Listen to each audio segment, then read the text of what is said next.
So ito yung F900 ng BMW 2023 model. So yan ang walk around ko sa inyo. Naka headlight, naka LED headlight. Ang ganda ng forma, parang robot.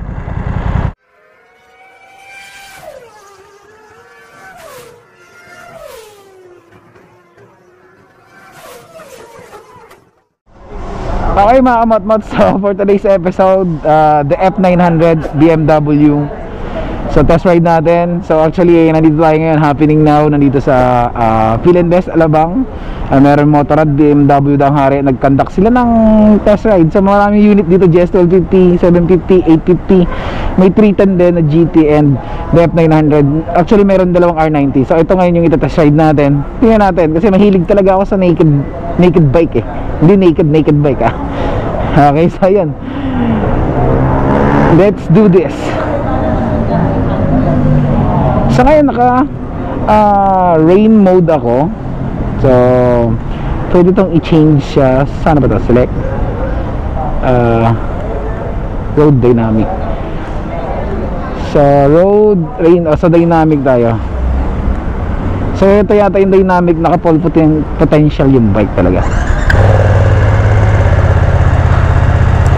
So parallel twin. Okay, let's go.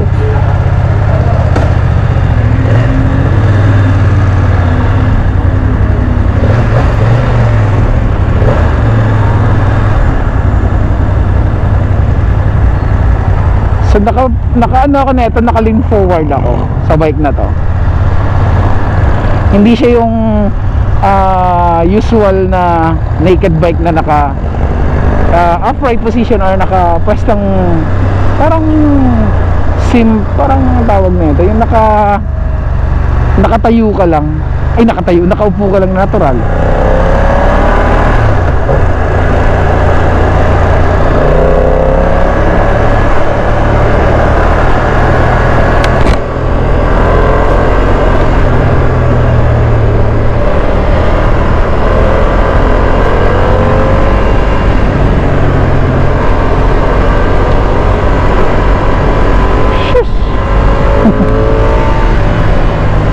So quick shift din, same.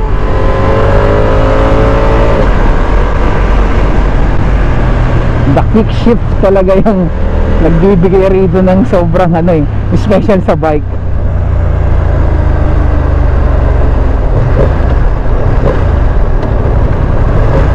So naka-dynamic siya ngayon. Actually meron tong 3 riding modes. So meron tong road, rain, and dynamic. So naka-dynamic tayo ngayon para malaman natin yung gaano talaga kasarap yung makina. Naka full potential yung bike. Kaya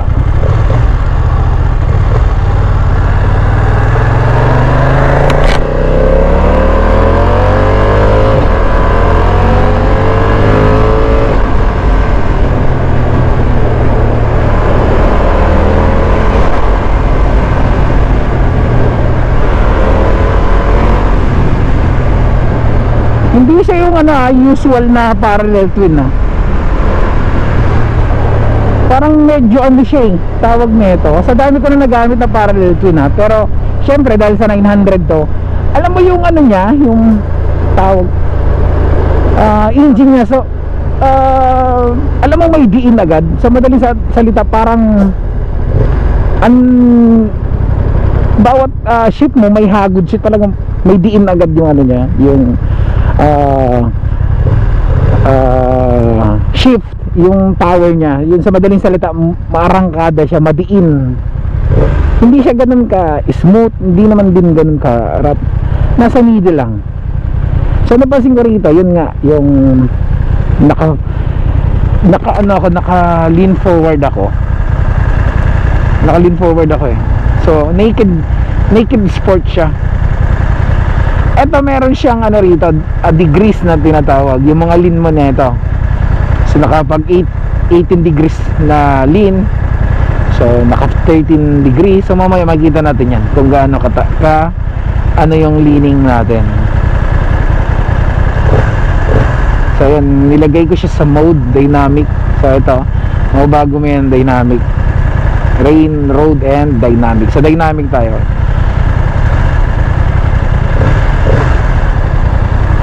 Mamaya adjust natin sa road para makita natin yung difference. So kompleto rin yung details nito.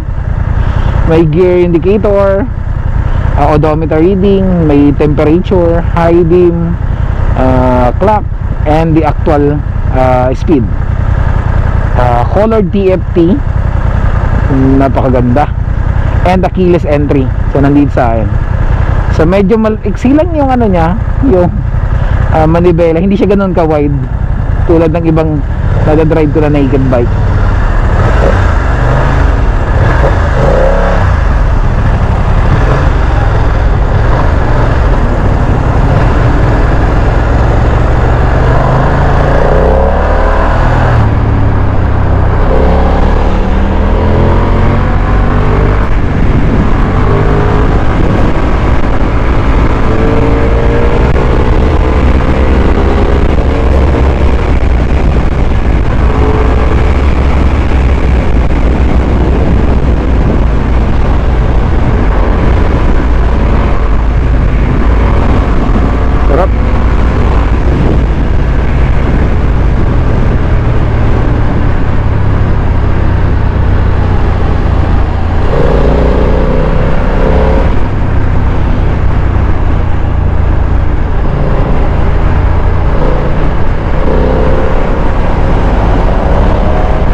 Napaka-nimble na bike, pero napaka-aggressive na bike.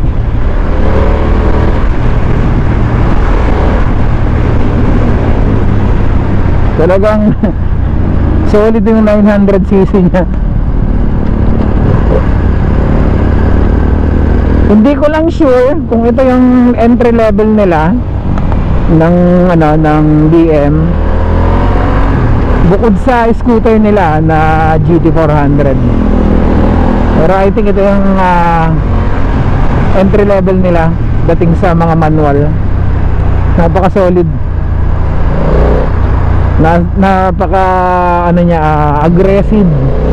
Hindi siya yung ordinaryong 900 na parallel twin.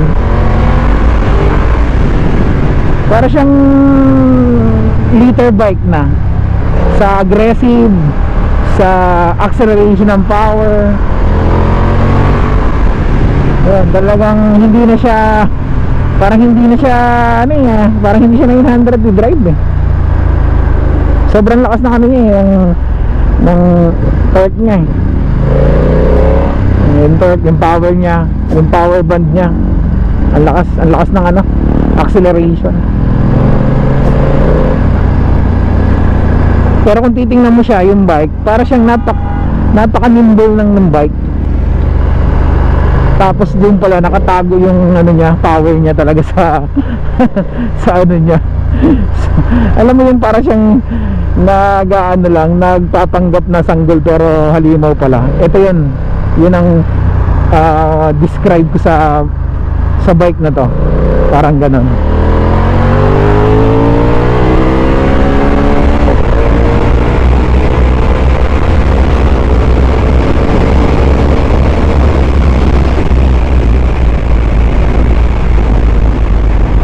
Ang lakas niya eh.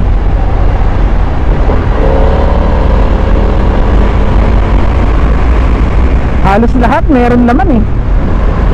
Fifth gear, fourth gear, meron pa rin torque.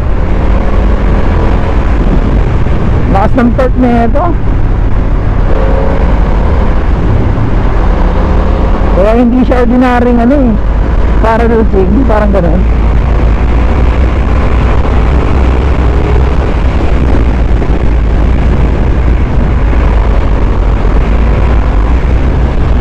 Yung nga lang niya, yung medyo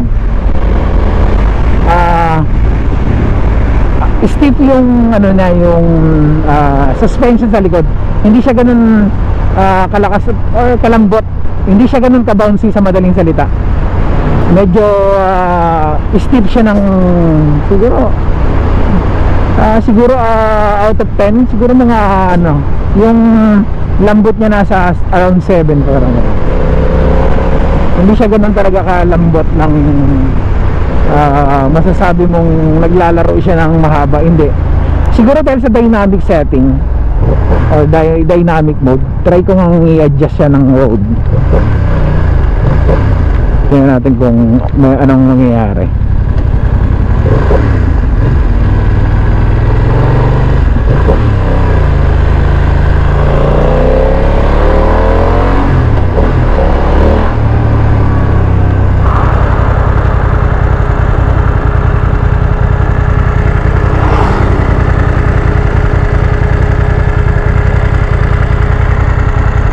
Ayun. So ito naka-dynamic siya ngayon. So sobrang taas ng shock niya sa likod. Nakataas siya dahil sa naka-dynamic suspension siya ngayon. So mamaya i-adjust ko sa road. So ito yung F900 ng BMW 2023 model. So dati meron tong standard and special edition, pero ngayon wala na yon. So lahat special na. Anong pagkakaiba nun? So yung special kasi naka quick shift. So yung standard wala, ito naka quick shift to. Pero isang model na lang siya ngayon ha. Dati kasi meron pang standard ngayon wala na. So ito na yung F900 na BMW. So yan ang walk around ko sa inyo. Parallel twin engine. So ilalagay ko yung buong specs na ito kasi hindi ko kabisado. Ayan. So naka headlight, naka LED headlight. Ang ganda ng forma, parang robot. So naka adjustable brake lever and clutch lever. So yan. Ayan yung the F900. Ay grabe. Ayun, adjustable ano to, may adjustable suspension o yung dynamic ESA na tinatawag. The F900 ng BMW, napaka solid. So adjust ko yung shock para makita natin kung bababa, pero dito siya sa road. Sa road siya. Naka ano kasi ito ngayon, naka dynamic siya ngayon. So i-adjust ko siya sa road. Ay sa road, sa tama, sa road. Ayan, naka dynamic. So road ko siya. Ayan, naka road na. Hindi ko alam kung bababa. Ayan, bumaba nga siya oh. Kasi kanina sobrang tiptoe ako eh. Naka dynamic yung modes niya, pero yung suspension niya naka road. So itatanong natin yan mamaya, i-clarify natin yan mamaya para sigurado tayo. Okay, so sa ngayon, let's go. Enjoy the bike, enjoy the view, and enjoy this naked bike beast ng BMW.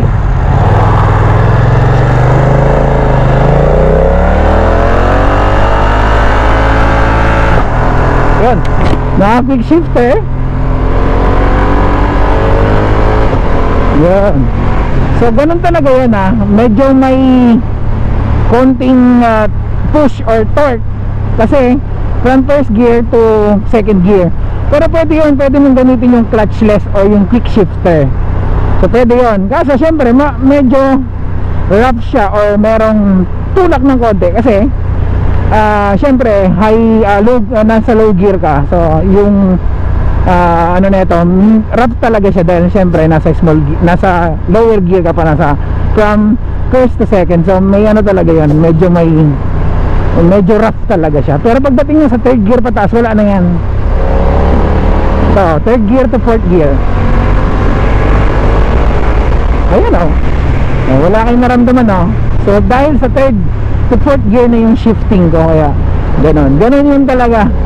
So hindi ka akala nyo may problema. Hindi, ganun talaga yan pagka quick shift from first to second. Kaya ako minsan hindi ako nag-quick shift from second to third, ay to from first to second. Actually nag-quick shift ako sa mga bike na ginagamit ko, third to fourth, fourth to fifth, hanggang sa top gear or 6 speed. Napaka-nimble ng bike, napakagaan niya. Madali siyang isingit sa city driving. Hindi ka masyadong mahihirapan. So ang naging ko lang dito, ang naging cons ko lang, so minimal lang naman. Yung shock niya talaga hindi ganun ka dahil sa naka-dynamic kanina. Pero ngayon okay na siya, medyo lumambot na siya ng mga mga 20%. Hindi katulad kanina na sobrang talaga steep or sobrang rough yung niya, sobrang rough yung suspension. Pero ngayon goods na siya all goods na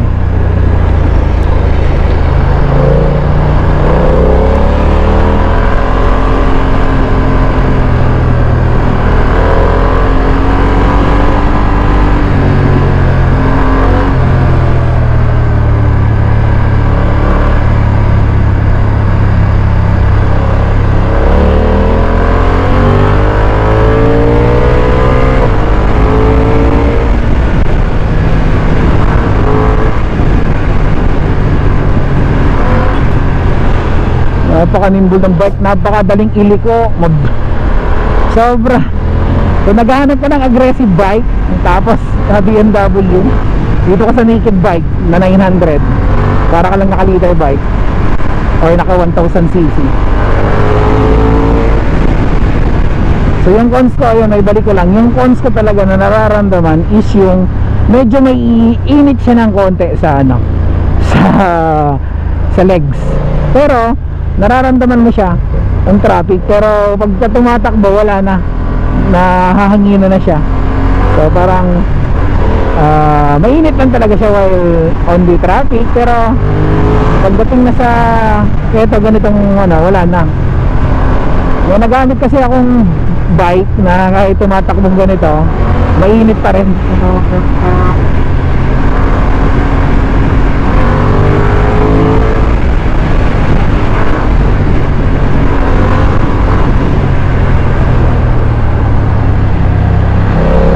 Maganda siyang ilin, mabilis siyang ilin, hindi ko kailangan ng persahan o brasuhan.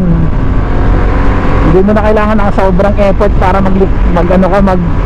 liliko ka, hindi, o maglilin ka ng bike, ililin mo ng bike, hindi mo na kailangan.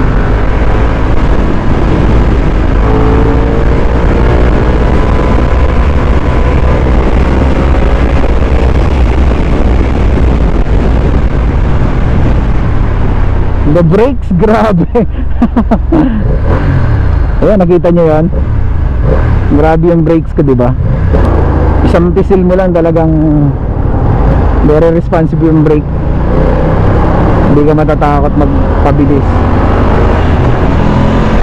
Hindi naman masamang magpabilis. Ang importante doon, kaya mong pahintuin anytime, or kaya nyong pahintuin yung bike.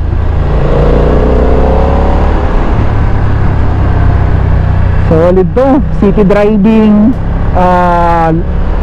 long ride, racetrack. So one stop bike.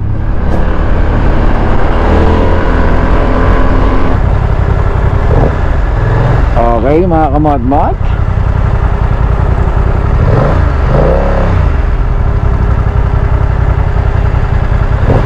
ang pogi ko rito sigurado.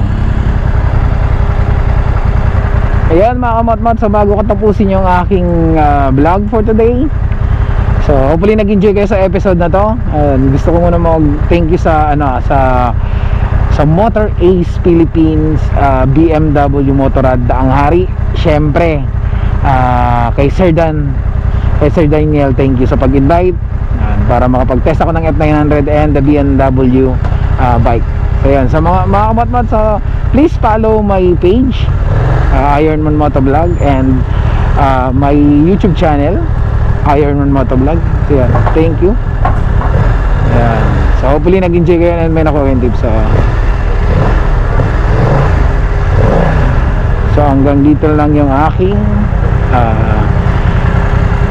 test ride kay F900.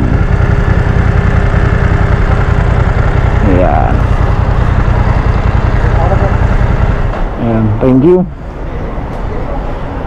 Ang lapit. Ang ganda ng mukha niya eh. Okay mga kamot-mot, Bisaya Man City Road, peace out.